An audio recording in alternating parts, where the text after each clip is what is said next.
World Swiss stage is over, and I am back. My voice has recovered, and I was pretty dead on for round 5 predictions.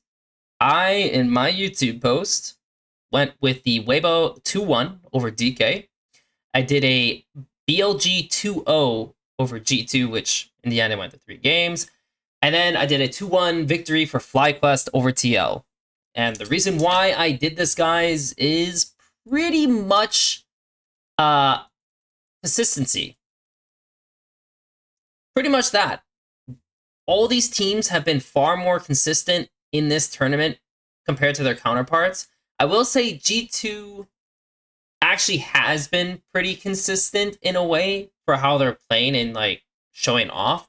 But in the back of my head, I just kept thinking to myself, this team just, whenever they get to these final moments, like, you know, to finish out this game, to execute on the ideas they have, and they just always falter. Like, against weaker teams, yeah, it doesn't really matter. They can get through it. But against, like, the best teams in the world, the actual world contender teams, they just can't reach it. Whatever the case is, that's, like, blocking them from being able to execute that part of the game, those critical points, they're unable to. And that is why they lost to T1. That's why I thought T1 would beat them. And this is why BLG beat them. I will also say Elk definitely looked way better compared to his normal self in this tournament. Like, Elk is a great ADC, really good. But I'm just saying, so far in this tournament, I haven't really felt him so much. It could just be the picks they're giving him. But he hasn't really had the same impact you would expect from him. And this series, he definitely had a lot more impact and was one of the main reasons they won against G2. So, woo, Elk is back. That's really good news. And it was still pretty close. You know, G2 did a huge gamble in the Yasuo Silas 2-3, which, I'll be honest, I do think BLG could have navigated that better compared to what they did. Like, having Xin Zhao was really weird. But in the end of the day, G2 played out hard for their solos. And, you know, we get to the third game, and there's some fight things that happen. Like, just small adjustments you can make in the fights. And they failed, and BLG won. And yeah, it was a 2-1. I thought it was a 2-0 because I just had the similar feeling with, like, the 2-0 for T1 over G2 that it just, like I said, I just felt like the games could be close, but BLG will be winning them. So the fact that G2 took them to 3 games, that was an improvement compared to T1. Unfortunately, they lost, and of course, their road was pretty difficult, right? Like, they had Pain, that was free. Then they went into the number 1 LCK, into the number 4 LCK, but it's like, oh, sorry, not number 4 LCK, Weibo. But Weibo's like kind of like this was never going to be that hard, to be honest. Because like Weibo is just not really like the smartest team, but still, number 4 Chinese into the number 4 like LCK, but really they're like the number 3 LCK because DK is kind of fake. And T1 has clearly leveled up and like gone more into form. And to obviously number 1 LPL, which is just like crazy. For DK versus Weibo, I mean, I said it was 2-1 specifically because both these teams, yeah, will do kind of ridiculous, dumb stuff in the game at times that just throw the game for no reason. And it was a bit of a faithful, like, giving one game to DK because actually Weibo could have just 2-0'd them. But I figured some shenanigans would happen. Something that just you can't really predict. Like, it's just like, it's going to happen. Like, you watch your team and you know they're just going to int at some points in the game. And because of that, it's going to let the other team win. And so that's what I thought would happen, and that happened. But generally, yeah, DK looked terrible. Kingen and Moham never recovered. Literally, their top support never got better. Which is just nuts to me that across... And they probably got here, like, let's say the 1st of October. So across 13 days, they were completely unable to find form and do anything. These guys have to replace their support. It was so bad. So bad. But, yeah. Not really much to go into that series just because it's like, why? 1-2, 2-1-2, and then 2-2. So overall for this day, I got 5 out of 6 points, which is Pretty awesome. Right? Pretty awesome. For the first day, I believe I did. I think I went 7-1, and I think I went 6-2 because, yeah, because I said G2 and BLG would win, which was that was not right. And then for this one, the one I got was I said if they lane swap, and they did lane swap, and they lost, so that's 7-1. And then for this day, I know I got this right. Oh, okay, hold on. I can do this really easy. So across these 3 days, I remember. So I got 21 out of 28 across these 3 days, okay? So across these 3 days, 21 out of 28, all right? For this day, it was a 2-2. Then it was a 1 out of 2. Then it was a 1 out of 2. Then this was a 2 out of 2. Then it was a 1 out of 2. And then, what did I say? I think I said TL2O as well. So I think this is a 1 out of 2. So this is what? 3, 4, 6, 7, 8. So 8 out of 12. All right. We had these 13. 13, 34 out of 18, 38, 46. 34 out of 46. That's not bad. It's not too bad, honestly. What does that come out to? 34 out of 36. Where's my calculator? Oops. 34 out of 46. 73.9. That was my prediction rate. Not bad, man. 73%, not bad. That's pretty good, actually. That surprises me. Because it's not the easiest to get these right. I will say that I think I'm a little fortunate when it comes to these predictions and thoughts that the teams remained consistent in their performances in the end. Because if you know, like, group stage, and it also helps that they're facing basically a new opponent every time. Because if this was group stage, we have a lot of cases where a team would go like 0-3 in the first round, and then the next round, like on the super day, they pick up 3 wins and they end up going 3-3. And it's like, that is way harder to get right and kind of assume like how that's gonna go. Whereas with Swiss stage, you know, the second you see DK doing bad, you're like, I wonder if this is gonna continue. You go into the second day and you watch some, and like, even though I took the risk on DK over Fly, now it's just because like what I witnessed from Fly's GAM game, and it remained true. But watching, I'm like, okay, this team is definitely bad, and you have to quickly organize who are the contenders, who are the fakes. So, you know, that's kind of how I did my process for this. So right now, the contenders going into the quarterfinals are LNG, Genji, T1,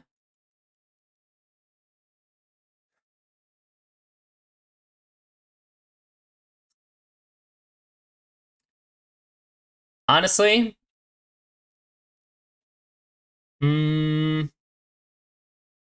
like, I want to put tests, but tests are like not like true contenders. These are like definitive. These are real contenders in the like this whole thing. And T1's up there because I think the meta is actually pretty good for Faker right now, especially with the introduction of Ari. And for Genji and LNG, yeah, these guys, I mean, I think LNG literally has the best reads, like the best meta reads. Oops. Meta reads, drafts. Like, I really like what they have going on. And for Genji, they're just, you know, incredibly consistent. You know, like, just, oh god. Like, they're like the consistent all-stars. And if they can improve their meta reads as well, I think they're like off to a really good start. For T1, they just have that X factor. I mean, it really is just a thing. Like, they have an X factor, and with time, they'll just get better and better. So for now, these are the 3 teams that I see are like your favorites for winning Worlds, okay? Then we have the hot and cold teams. And this is basically just one team. It's Tess. I think Tess, if they're playing together in the correct way, this team is really good. Like, especially their bot lane. Like, I don't know. If they're on top of things, this team is scary. They are. Like, this is the only team. I think, if I remember correctly, last Worlds, it was either Worlds or MSI, but I'm pretty sure it was Worlds, took Gen G to 5 games. Like, they're the only team that really contested Gen G, and then they just, like, lost 3-0 to G2, which, like, you know, oh, it must be MSI, because there's no way this was, G2 didn't make quarters, so there's no way there was best ofs like that, right? So this must have been MSI, but, like, they were the only team that really contested them, and no one else did. No one else could. And it was really, really impressive. But then, yeah, they lost to G2 3-0, and a lot of people were like, man, G2s are so good, dude. I can't believe they beat Test like that. And Test took Gen G. It's like, what they have to realize is that Test just played really bad. Like, if G2 wants to take credit that they're the better team because of that one series, be my guest. But if you play those guys on another day and they're on, it's not going to look like that. Not even close to that. So, yeah, these guys are hot and cold. When they're hot, they're a contender. When they're cold, they're a flop. Pretty much, you know? If we look at the strugglers, for sure, it's like, this is a little weird, so you, like, bear in mind with me, because, you know, we have HLE, BLG, and Weibo. Okay, these teams are all struggling, but in different ways. For these teams specifically, these guys are just really struggling with their drafts. Like, they are just not adapting the best, like, figuring out what should they play exactly, and they're getting exposed by teams that actually are on top of it. And until this gets fixed, which it still hasn't really been fixed yet, they're going to keep having issues. So, yeah, these teams have to, like, clean this up, because if they don't, they're going to drop games. And it's for that reason that this series is going to be very funny, because I'm pretty sure this series is just going to entirely depend on whoever fixed it. You know? Like, BLG has 5 days, and HLE has a few more days to actually cook and figure stuff out, and whoever does it first is probably going to win the series. Simple as that. For Weibo, I actually think these guys have better drafts than these teams. It's just they're inconsistent as shit. And also they have some, like, they're both inconsistent, and they have some weak players. Some flawed players. I don't know how you want to say flawed players, like guys who just don't, like, fully play out the right way. And so because of that, like, yeah, Weibo's definitely better than DK. Like, they're, like, I knew, like, Breathe, even if he wasn't necessarily, he want to say, better in lane than Kingen, he's probably going to contribute more in the overall game, which he did, which helped a lot. Same with Crisp. So, yeah, Weibo are not exactly, like, titans or anything. They're just kind of there. They're going to do their best and play from that. And finally, we just kind of have, like, the outlier. Because for me, with FlyQuest, I think these guys have done great with preparation. Like, I think their preparation and going into, like, series have been really nice. So that is, like, a huge plus for them. And I'm sure they're going to, again, cook up some more stuff for their match against Gen G. But the only thing that's, like, the struggle is just some of their fighting. Like, they can be good, but also, like, they can be not great either. And I'm not saying that's necessarily, like, a consistency issue. I think, like, it's just how they are, you know? Like, I just feel like that's just how they are. So because of that, it's just, in a long-term series, that's definitely going to add up and become problematic. And so that the preparation really does help so much for them. Because if they do this right, then they can actually, like, go through the series in a much better way. But if they can't, they're kind of just dead in the water, and that's it. And they do have, so I mean, they do keep their games pretty clean when they can, which is a plus. I think against a Korean team, it's probably the worst situation for them because like they play kind of controlled, and you're playing against the ultimate control team. Like T1 is like a mix between a control team and also having these big moments that they find when down and stuff like that. Playing through side, they're a little bit smarter than Genji IMO, but for Genji, like these guys are just kind of like, if we're just not gonna make mistakes, and we're just gonna slowly ramp and use tempo from our picks, and we're not gonna give you any space to do anything, and it's suffocating. It's so obnoxious to play against, and so for FlyQuest, they're not exactly the kind of team to find the most creative like ways to punch through some of these situations. So yeah, they're gonna have to really lean on their prep. So for my predictions, I think this is gonna be a 3-0. This is a 3-0. And let me move my camera over here. I think this is a 3-0, and I think for one, it's just because these guys are just true contenders. He's a struggler, and I think generally just it's just going to be hard. Like the fact that Scout showed that he was going to play tank Galio, and he has a wide pool to play out of. Zhao Hu is Weibo's best. Well, Zhao Hu and Light are their best players, right? But if you're playing against a guy who's literally on top of his game, that's going to be hard. And then you're playing against their bot lane as well. I don't know. And they have like, I don't know. And Zeka has really been on top of it too. Zika, I don't know how to say his name. I don't know. I just find it really hard to see a way for Weibo to win this. For this, it's going to be 5 games, but it's like a flip. That's the only problem I'm having right now is it's going to be a flip. And I told you it's better whoever like figures out the meta first. And I have to say, across the tournament, Viper for sure has looked better than Elk. For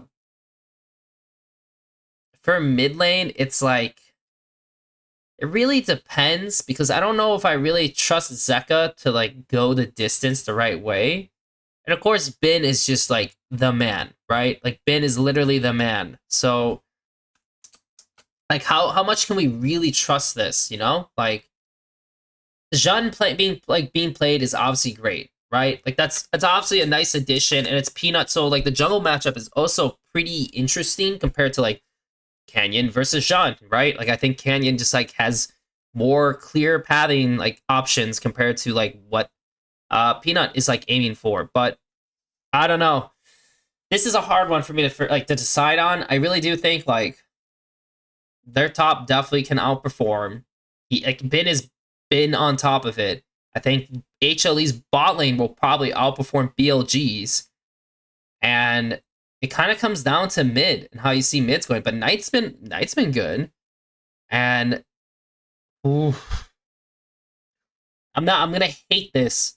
But I'm gonna say it's 3-2 HLE. Literally, part of it is because I have faith in Viper. Again, Bin versus Doran, Viper versus Elk. Like it's so hard to decide on this one. I feel like whoever guesses this right, congratulations, you're the man. But for me, I don't know. For me, I'm just gonna go with this. I want to trust BLG. I really do. But I think certain consistency that at least HLE can bring will be quite good. If these guys find a way on how to play into mid, I think it's gonna be great for BLG. So yeah, if you end up going with BLG 3-2, and you get it right, yeah, like I said, definitely could happen. For this was also hard just because again it depends highly on how Test is gonna turn out. It really does. And for T1, it's like, will T1 be able to prevail versus this bot lane? Because obviously their bot lane is super good. Cream had kind of some issues playing out, and I think the one thing that I can't trust is I can't trust 369. I really want to, but I really don't think I can. So I'm probably going to go with 3-1 for T1. I think part of it is just the fact that I am a bit of a 369 hater. I am. It's just simple as that. I am.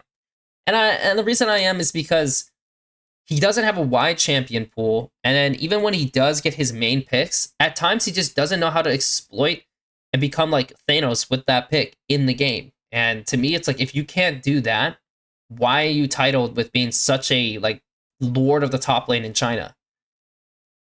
It doesn't make any sense. And historically, Korean top laners outside of Bin have just been better. Like, there's just always one or two Korean top laners who just come through and just absolutely tear it up and raise the level.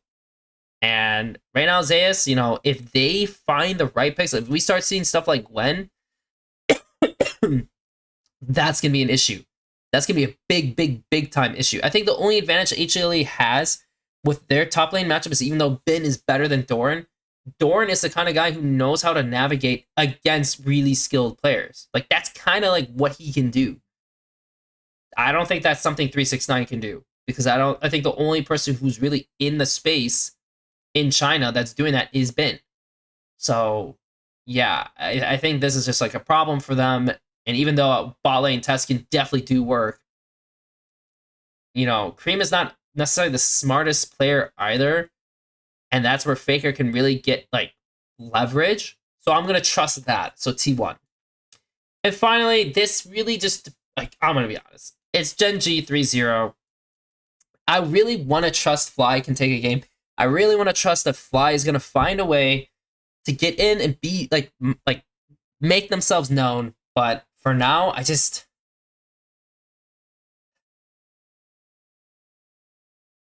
it just seems hard. It just seems hard. I think they showed a lot against HLE too, to really push for that win, which, congratulations. I really am happy that they actually brought it to 3 games versus HLE, and they actually could have won that series too. But you are showing a bunch of different picks, and like I said, this is not exactly the greatest matchup, because while HLE are kind of like a control team, they're not necessarily the greatest at it, and I think they need to adjust their style a little bit, because it's not really matching up to exactly what their strengths are, compared to Gen G are kind of just going forward with what they see as good, and that will be a problem. That definitely will be a problem. And yeah, I just think it's just a poor matchup for them in the end of the day, which is unfortunate. I just think it's just a poor matchup. So those are my predictions, guys. 3-0 for LNG, 3-2 for HLE, 1-3 for T1, 3-0 for Gen G. The only team who's really, well, I mean, obviously it's a Chinese team, so like I'm obviously have to choose a Chinese team. Like I said, I want to have faith that Tess will turn up and like be that like insane team, and that's just a coin flip. And I feel like this is a coin flip. I think there's a 2 coin flip series that you just have no idea like how exactly it's gonna go in the end of the day. So if you have a good guess on that, please let me know in the comments. But for now, guys, thanks for watching. We'll see if I can continue my lovely streak of predictions. And if I can, well, that's awesome. Maybe I can stay over 70% for the whole tournament. That'd be pretty amazing. But for now, see you guys.